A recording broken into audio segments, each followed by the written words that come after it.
Hello ladies and gentlemen, welcome back to the Force Feed for this Wednesday, March 28th. Today we will be discussing Max Payne 3's multiplayer modes and features, Pandora's Tower gets a trailer for an English release, the Dark Meadow gets updates and goes free to play, Diablo's influence on the gaming industry, and rumors that the next PlayStation is codenamed Orbis. Rockstar has released a new trailer today that takes a look at the multiplayer in Max Payne 3. The trailer shows off two of the game's multiplayer modes, Gang Wars and Painkiller. Gang Wars sets rival gangs against each other in story-based scenarios. Depending on which gang wins each scenario, the branching story will change. Painkiller sets two players as Max and an ally, both doped up on pills with large stores of ammo, making them difficult to kill for opposing players. The game's trademark bullet-time gunplay is also incorporated into the multiplayer through a burst system. Max Payne 3 is coming to the 360 and PS3 on May 15th, with a PC release on May 29th. An English trailer is now available for Pandora's Tower in anticipation of the game's release in Europe. Pandora's Tower is a Japanese action RPG with an odd story. Go figure. The game's hero makes his way through a series of towers collecting monster flesh to feed his girlfriend so she can fend off a curse. Odd as that may sound, the gameplay looks pretty interesting. Pandora's Tower will be available in Europe on April 13th. No US release has been announced. The Dark Meadow will be receiving an update tonight, introducing a host of new features and content. The Dark Meadow is a first-person adventure game for mobile devices. Set in an eerie hospital, players fend off unearthly creatures using an array of weapons. Tonight's update includes a free-to-play version of the game and will be adding new environments and enemies, premium weapons and amulets, a fast travel feature, world map, and additional language support.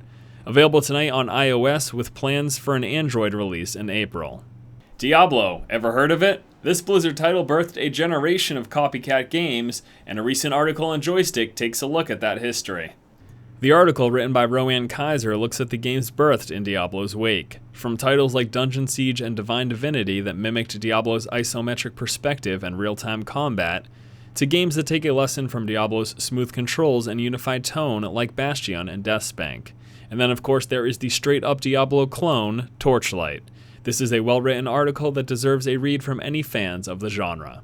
Now I've spent at least a little bit of time with every Diablo-like title listed in the article, but none of them have garnered as much as my time or attention as the real deal.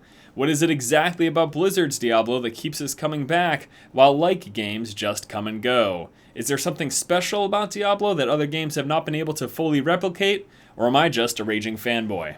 New rumors coming out of Kotaku state that the next PlayStation is codenamed Orbis. Reliable sources have told Kotaku that the current working name for the console is Orbis. It is also stated that there will be no backwards compatibility for PS3 games, and that there is also the possibility of games being linked to your PSN account, so as to make used games unplayable.